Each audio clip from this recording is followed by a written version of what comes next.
pessoal, eu sou a professora Gisele Mendes, da Universidade Estadual de Maringá. Nós estamos aqui hoje para mais um episódio do quadro do nosso canal do YouTube, intitulado Isso é Crime? Pois bem, no Isso é Crime de hoje, nós vamos investigar se constitui crime a conduta de assédio eleitoral, na época, claro, do pleito das eleições. Bom, nós temos muito falado desse tipo de assédio ultimamente, principalmente o Tribunal Superior Eleitoral, o TSE do Brasil, porque estamos em plena campanha eleitoral de eleições gerais no Brasil neste ano de 2022.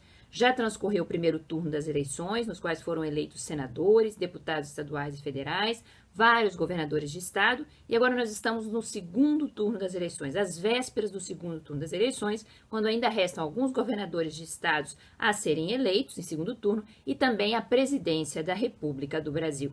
E aí começam a se aventar muitos casos de assédio eleitoral, e o TSE tem falado muito sobre assédio eleitoral, se isso é ou não é crime, e por quê, pessoal? Porque esse assédio eleitoral, que nós já vamos entender o que é, tem crescido muito ultimamente no ano de 2022 no Brasil.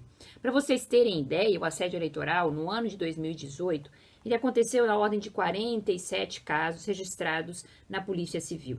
É um número considerável, mas neste ano de 2022, nós temos que o número, ele deduplicou. Nós chegamos a mais de 447 casos de assédio eleitoral no Brasil registrados perante a polícia. Ou seja, nós temos aqui, e perante também a Justiça Eleitoral, nós vamos entender por que a Polícia Civil tem a ver com isso, já que constitui um crime.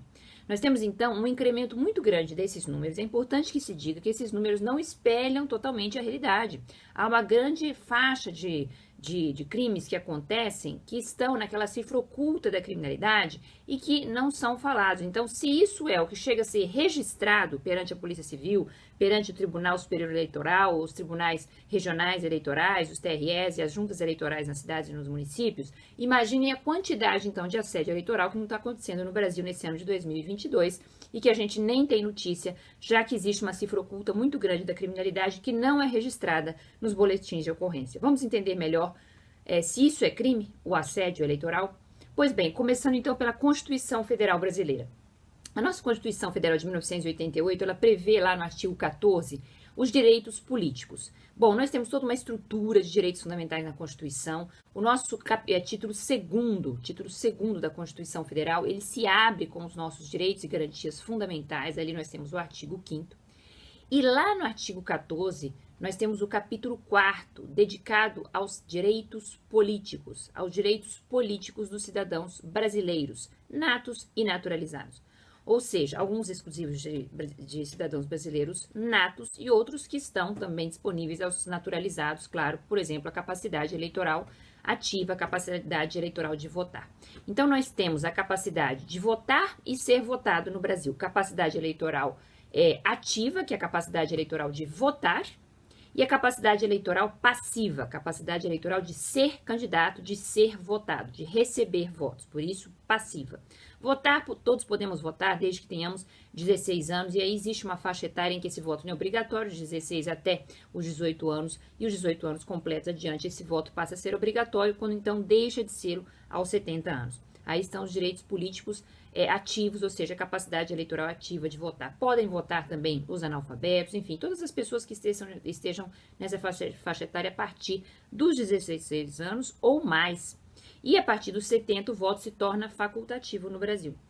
Agora, a capacidade eleitoral passiva é a capacidade de ser votado. Por exemplo, não estão aí os analfabetos, já que se trata de uma função de fazer leis, de administrar, e, portanto, é necessário que a pessoa não seja analfabeta, seja alfabetizada para ter a capacidade eleitoral passiva, ou seja, de ser candidato, de ser votado, de pleitear um cargo no Legislativo ou no Executivo, onde, por exemplo, leis são feitas. Bom, dito isso, nossos direitos políticos estão lá, então, no capítulo 4º do título 2º dos direitos fundamentais da Constituição. E o artigo 14 eu vou transcrever aqui para vocês entenderem o direito ao voto. Diz assim o artigo 14, a soberania popular será exercida pelo sufrágio universal e pelo voto direto e secreto com igual valor para todos, e nos termos da lei mediante plebiscito, referendo, iniciativa popular e outras formas mais.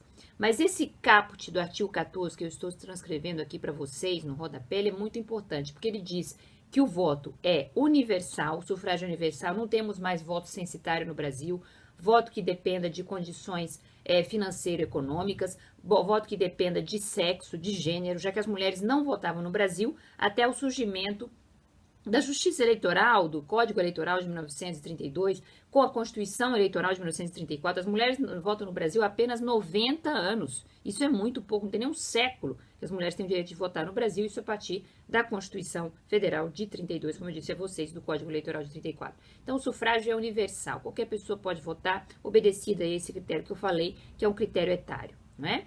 Então, o sufrágio é universal e o voto é direto.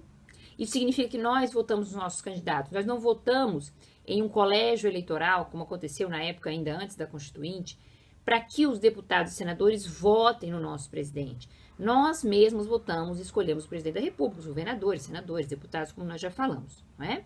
Então, o voto é direto, votamos diretamente nos candidatos, não é indireto através de interporta pessoa, e ele é secreto. E aí chega um importante ponto do nosso quadro de Isso é Crime de hoje. A pessoa vota em quem quiser, a pessoa não precisa, aliás, nem pode falar em quem vai votar numa urna eleitoral tirando fotos, é proibido pela Justiça Eleitoral registrar o voto mediante fotografia, o voto é secreto, ninguém é obrigado a falar em quem vai votar, e muito menos obrigado a escolher em quem vai votar, porque está sendo constrangido por A ou B, ou por determinada situação ou determinada condição.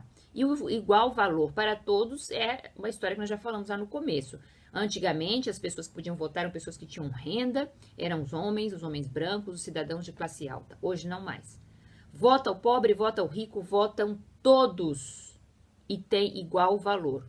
O voto de toda pessoa tem um peso 1 na hora da escolha. É importante dizer que se a pessoa vota em branco ou nulo, que é uma opção que ela tem também, inclusive na urna eleitoral, esse voto não é considerado voto válido, ok, pessoal? No cômputo geral, esse voto só vai ajudar a que se reduza a quantidade de votos que o candidato majoritário vai fazer. Ele só vai facilitar com que a pessoa que tenha mais votos consiga mais facilmente se eleger, porque reduz a quantidade de votos válidos a partir do momento que existem muitos votos em branco ou nulo, e aí isso faz com que se facilite a obtenção de uma maioria pelo candidato vencedor. Por isso, não vote em branco, não anule o seu voto, vote validamente para que seu voto possa ser computado e também ajude a fazer aí uma quantidade grande de votos para aquele que obtenha a maioria eleitoral. Bom, dito isso, isso é um direito fundamental do ser humano, o direito ao voto. Ele não está no artigo 5º, mas está no artigo 14 da Constituição, aqui transcrito para vocês. Nós temos uma total liberdade, universalidade do direito ao voto no Brasil. De onde que veio essa história de assédio eleitoral?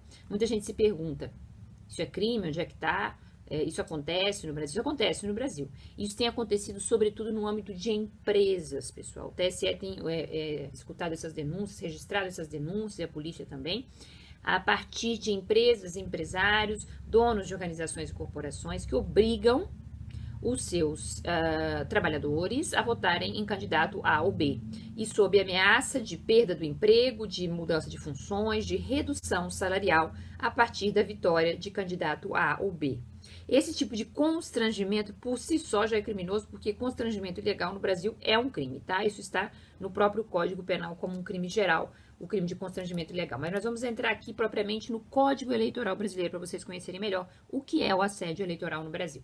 Então, o Código Eleitoral Brasileiro, ele é um código bastante antigo, né? É a Lei 4.737, de 15 de julho de 1965.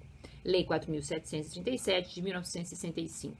O Código Eleitoral Brasileiro ele foi sucedido por inúmeras leis eleitorais. Enquanto as eleições foram acontecendo durante a redemocratização no Brasil, muitas outras leis foram surgindo, como a Lei 9.504 de 97, que é a chamada Lei das Eleições. Ela surgiu logo antes das eleições gerais de 98, é uma lei importante, mas não é aí que nós vamos entrar para falar de assédio eleitoral. Assédio eleitoral é um crime que já consta desde o Código de 65, vejam só que importante.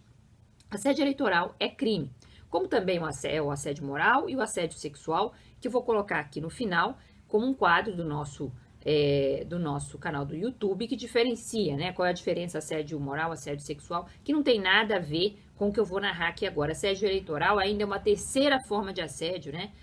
se nós podemos dizer assim, que constrange, como todo assédio, buscando uma determinada finalidade. Mas ela não é sexual, ela não é moral ou relacionada à dignidade humana, ela não supõe propriamente uma humilhação, um constrangimento, como acontece com o assédio moral no trabalho. Não deixa de ser também uma forma de assédio, mas ela visa um objetivo muito claro. Por isso, especificamente, nós vamos aplicar a lei especial, que é o nosso Código Eleitoral. Onde é que está o assédio eleitoral no Brasil e se ele é ou não é crime? Não é? A pergunta de hoje é essa. Pois bem, está lá no artigo 300. Vejam o artigo 300 da Lei 473765 do Brasil. Valer-se o servidor público da sua autoridade para coagir alguém a votar ou não votar em determinado candidato ou partido. A pena de detenção de até 6 meses tem um pagamento de 60 a 100 dias multa. Vejam, pessoal, a pena não é muito alta e esse delito também, ele é um chamado delito especial. É o servidor público coagindo alguém, não se diz aí exatamente quem é, mas se existe uma relação de hierarquia, alguém subordinado a esse servidor público, então pode ser um chefe de um determinado setor ou órgão da administração pública direta ou indireta, constrangendo alguém a votar em cada candidato A ou B, sob esse constrangimento, né, ou seja, coagir alguém implica o uso de uma grave ameaça, né, então, como eu disse, pode ser a perda do emprego, mudança de função, demissão, exoneração, não é? E constitui um crime eleitoral, é verdade, com pagamento de multa e detenção de até 6 meses. Não é um crime muito grave, mas não deixa de estar aí um assédio eleitoral, só que ele é específico para o servidor público. O parágrafo único desse mesmo artigo 300 diz: se o agente é membro ou funcionário da Justiça Eleitoral e comete o crime prevalecendo-se do cargo, a pena é agravada. Por quê, pessoal? Porque pode ser que a pessoa esteja ali atuando, ainda que de forma temporária, como mesário, como servidor da Justiça Eleitoral, porque essas pessoas, no dia em que elas prestam essa função de mesário, de chefe de sessão, enfim, de zona eleitoral, elas estão na condição de funcionário público, é importante que se saiba, tá? Estão na condição de servidor público, estão na condição de servidores da Justiça Eleitoral. Então, eu não trabalho para a Justiça Eleitoral, não, mas eu fui convocado para ser mesário, mas eu fui convocado para trabalhar chefiando uma zona eleitoral, uma sessão eleitoral. Bom, então, você é sim um servidor público, tá? E aí cairia nesse parágrafo único caso você constrangesse alguém a votar em candidato A ou B. Esse constrangimento passa por qualquer tipo de ameaça, ameaça à vida, ameaça à integridade física, ao trabalho, qualquer tipo de ameaça, né? O fato é que existe um constrangimento, e a palavra constranger no direito brasileiro significa ameaçar, se é que não vai haver, inclusive, o uso de violência, de empurrões, de tapas, pontapés e ameaça para dizer, olha, fulano, vota lá no candidato X, porque senão pode acontecer coisa pior com você. Isso é crime, mas vejam que é um crime assim, bastante específico ligado ao servidor público, ao servidor da Justiça Eleitoral. O crime que eu quero narrar para vocês agora é um crime diferente, que é o crime que mais tem acontecido e as denúncias têm chegado mais a respeito desta conduta que eu vou colocar aqui no rodapé para vocês. É o artigo 301 da Lei 473765, Código Eleitoral Brasileiro. Este verdadeiro assédio eleitoral, do ponto de vista de não ser um assédio eleitoral específico, mas sim um assédio eleitoral geral, generalizado, que é o que tem acontecido em muitas empresas, muitas organizações pelo Brasil afora neste ano de 2022. Então, nós temos lá, usar de violência ou grave ameaça para coagir alguém a votar ou não votar em determinado candidato ou partido, ainda que os fins visados não sejam conseguidos. Então, artigo 301, eu vou repetir para vocês, porque esse é o crime de assédio eleitoral que nós queremos falar, genérico. Usar de violência ou grave ameaça para coagir alguém a votar ou não votar em determinado candidato ou partido, ainda que os fins visados não sejam conseguidos. Pena reclusão de até 4 anos e o pagamento de 5 a 15 dias multa. Vejam que aí a coisa se complica, né? O crime é um crime bastante grave, não é crime de menor potencial ofensivo, não é crime que vai para juizados criminais. Nós temos um crime que tem uma pena de até 4 anos de cadeia para uma pessoa qualquer, pode ser o patrão, pode ser o vizinho, pode ser um companheiro, pode ser um colega, pode ser, enfim, qualquer pessoa que vai usar de violência ou grave ameaça para coagir alguém a votar em candidato X ou não votar em candidato Y, ainda que não se obtenha determinada finalidade. Vejam que é um crime de mera conduta, né? O que isso quer dizer? Vamos lá. Então, em primeiro lugar, é um crime geral. É um crime que qualquer pessoa pode cometer. Comete o patrão? Comete o superior hierárquico? Comete. Mas também pode cometer qualquer outra pessoa valendo-se de uma ameaça. Pode ser o marido ameaçando a mulher, pode ser o pai ameaçando um filho. A pessoa tem liberdade de voto, gente. Isso está no artigo 14 da Constituição. Vota em quem bem entender. Inclusive, o voto secreto ela não é obrigada a revelar. Começa por aí. O sufrágio é secreto, é universal e é obrigatório também. Importante que se diga, né? Todos devemos votar, a não ser que a gente tenha uma justificativa para não fazê-lo. Eu voto em quem eu quiser e eu não sou obrigada a falar em quem eu vou votar e menos ainda, muito menos ainda, a votar em quem quer um determinado sujeito que eu vote. Ou seja, ninguém pode me obrigar a votar em candidato X ou Y. Então, nós temos aqui um crime absolutamente comum em que o sujeito vai coagir alguém mediante violência ou grave ameaça. Vejam que é um crime de forma vinculada. Ou ele vai usar de grave ameaça, como, por exemplo, ameaça de demissão, ameaça de redução salarial, ameaça de troca de turno, não é? E ameaças várias que podem acontecer, mas, sobretudo, no aspecto laboral, de onde vem a maioria das denúncias, as ameaças tendem a ser, olha, se candidato X ganhar, aqui vai todo mundo perder o emprego. Isso aqui vai virar uma balbúrdia, né? Nós vamos ter problemas vários econômicos, que nós nem sabemos, né? Mas a ameaça é assim, ela é grave, né? Ela é séria, diz respeito, por exemplo, ao futuro laboral de uma pessoa, ao seu sustento, à sua renda familiar. E se candidato X ganhar, olha, vocês estão com a vida complicada, vocês não podem votar nessa pessoa, né? Ou vocês têm que votar em candidato Y, porque candidato Y é bom e ele vai trazer progresso econômico ao Brasil, e aí se ganhar nossa empresa vai ficar feliz, e todo mundo vai ter aumento de salário e tal. Ora, isso não pode acontecer, tá? A coação, principalmente no sentido negativo, deletério, de coisas ruins, para que não se vote em determinado candidato, constitui grave ameaça. E violência? Violência é violência física, tá? Que está transcrito aí em 301, é realmente agredir, é bater, é usar de violência corporal contra a pessoa, inclusive até de um constrangimento aí no sentido, e ampliando o tipo, mas podendo fazer essa interpretação extensiva, até de proibir o cidadão de sair no dia do voto e falar, ó, vai trabalhar aqui das 5 da manhã às 5 da tarde, sem parar, porque aí não pode ir lá votar, né? Ou seja, esse tipo de constrangimento, que é um constrangimento ilegal, mas é específico em relação ao crime de constrangimento ilegal, que também está no Código Penal, no artigo 146, constitui um crime eleitoral, tá? Então, seja com grave ameaça ou com violência, o crime está configurado. E aí, independentemente de que os fins visados sejam conseguidos ou não, isso é muito interessante, porque a pessoa pode conseguir sair de lá, a pessoa pode ir lá votar em quem ela bem entender, tá? Conseguir votar em quem ela quer, e o crime já aconteceu, o crime já se configurou, que é o chamado crime de mera conduta. A pessoa fez a conduta de grave ameaça ou violência visando o voto em determinado candidato X ou não voto no candidato Y, já está configurado o crime, independentemente do cidadão se sentir ameaçado, de não votar mesmo, de se sentir constrangido, de ficar com medo e mudar seu voto, ou dele falar, não, eu não quero saber, né? Vou lá dar meu voto livre e universal, como prevê a Constituição. Ainda que ele consiga exercer o direito ao voto, tá? A mera conduta de se ameaçar gravemente ou de se usar de violência contra um cidadão que tem capacidade eleitoral ativa de voto para dizer que ele não deve votar em A ou que ele deve votar em B, constitui este crime aqui, pessoal, assédio eleitoral. E a pena é de até 4 anos de reclusão, além da multa. Ou seja, a situação é grave.